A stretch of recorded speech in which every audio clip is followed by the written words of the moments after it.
bienvenue dans ce nouveau Curiosity. Aujourd'hui, on va parler d'un lieu, mais également d'une sculpture liée au diable. Sur l'île de Jersey, et plus exactement dans la paroisse de Sainte-Marie, se trouve un cratère dans la falaise appelé le Trou du Diable.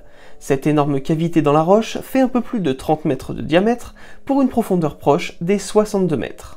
Alors évidemment, j'adorerais vous raconter une légende du style « Le diable est venu creuser l'entrée des enfers dans cette partie de la côte ». Mais non, l'origine du nom de ce trou est un peu moins mystique. En réalité, cette formation naturelle causée par des milliers d'années d'érosion du toit d'une grotte avait comme nom d'origine les Creux de Vis.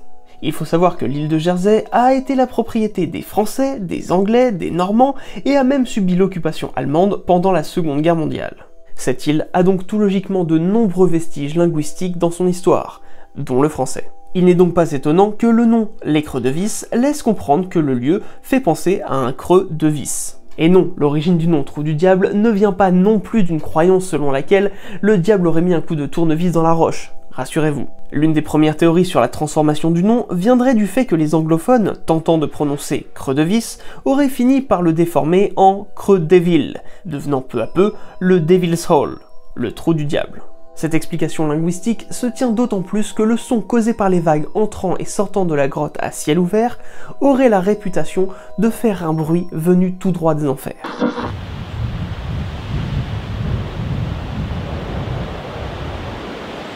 Malgré tout, c'est une toute autre explication qui semble favorite pour expliquer le nom de Trou du Diable. En 1851, un bateau français nommé la Joséphine, partant de Courceuil pour se rendre à Cancale, a coulé au nord-ouest de Carteret. La figure de proue de ce navire aurait fini par être emportée par les courants dans la fameuse grotte sur la côte de Jersey. D'après le peu de témoignages qu'il reste, il ne s'agissait alors que d'un buste. On peut supposer qu'elle représentait sans doute la figure d'un ange qui a pu être abîmé par le naufrage et par les courants, faisant d'elle un ange déchu. Quoi qu'il en soit, un certain Jean-Philippe Giffard finit par avoir en sa possession ce buste en bois. Étant lui-même un peu sculpteur, il aurait décidé d'ajouter à cette figure de proue des bras, des jambes et des cornes afin de véritablement lui donner l'apparence d'un diable. Une fois son œuvre terminée, il aurait placé la sculpture au centre du creux de vis, afin qu'elle soit visible d'en haut. Voici la seule image que l'on suppose être la sculpture d'origine. La majorité des gens pensent que c'est seulement à partir de ce moment-là que les Creux de Vis est devenu le Trou du Diable. Mais quelques-uns continuent de penser que c'est justement le surnom du lieu causé par la déformation de l'anglais qui aurait inspiré à Giffard l'idée de transformer la figure de proue en diable, confirmant et propingeant ainsi le nouveau surnom du cratère. Malheureusement, cette sculpture en bois n'existe plus. Elle aurait disparu du jour au lendemain. On pense qu'elle a pu être prise par la marée, le bois ne supportant pas très bien les assauts des vagues. Mais on pense également qu'elle a pu être volée, voire même détruite volontairement par des adeptes religieux. Mais le Trou du Diable a connu d'autres sculptures diaboliques au cours du XXe siècle, des artistes anonymes veillant à ce que le diable continue de garder cet endroit. Voici l'une des sculptures qui a remplacé l'original en 1955, mais celle-ci a aussi disparu sans laisser de traces. Aujourd'hui, il y a encore des statues du diable, mais malheureusement, vous ne les verrez plus dans le creux.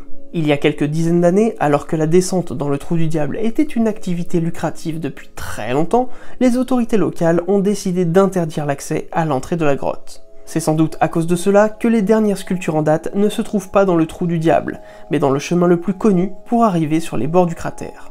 En 1979 par exemple, on a pu découvrir cette statue du diable qui a été placée dans un petit étang sur ce fameux chemin pour que la statue continue à avoir les pieds dans l'eau. On découvre alors un diable avec une cape, un serpent autour de la jambe droite et un trident à la main, possiblement un clin d'œil à Poséidon qui reste un dieu de référence pour les marins du monde entier. Cette sculpture a malheureusement elle aussi disparu. Oui, je sais, ça devient lassant et là, aucune chance que ce soit la marée qui l'ait emportée. La version la plus récente est celle-ci, mais le temps fait déjà office sur ce pauvre diable. La plus ancienne photo que l'on ait de lui le montre dans un parfait état. Peu à peu, son trident s'est tordu, sans doute de la main de l'homme, puis il perdit sa main droite. Le bout de son trident a ensuite disparu, et la main gauche qui le tenait également. Si l'on s'approche assez de son visage, on constate même qu'il lui manque un bout de langue. Malgré tout, le Trou du Diable et son gardien restent de véritables lieux touristiques de l'île de Jersey. D'ailleurs, si vous voulez voir les deux, il est conseillé de partir du pub Priory Inn, qui est juste devant l'entrée du sentier. De là, vous aurez 10 à 15 minutes de marche pour atteindre le Trou du Diable, Évidemment, ce chemin sinueux et son hôte créent une véritable ambiance fantasmagorique. Après avoir croisé la statue, vous pourrez admirer le trou du diable via 2 plateformes placées au bord de la falaise.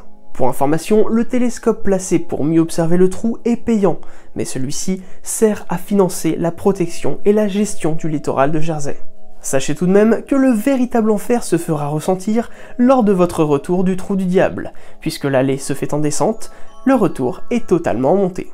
Voilà, on espère que ce Curiosity vous a plu, n'hésitez pas à nous dire ce que vous pensez de ce trou du diable et de ces différentes sculptures. N'hésitez pas également à partager cette vidéo si elle vous a plu et à nous partager sur les réseaux sociaux vos photos de ce lieu si vous vous y êtes déjà rendu, ou si vous comptez vous y rendre dans un futur proche. Quant à nous, on se dit à bientôt pour une nouvelle curiosité.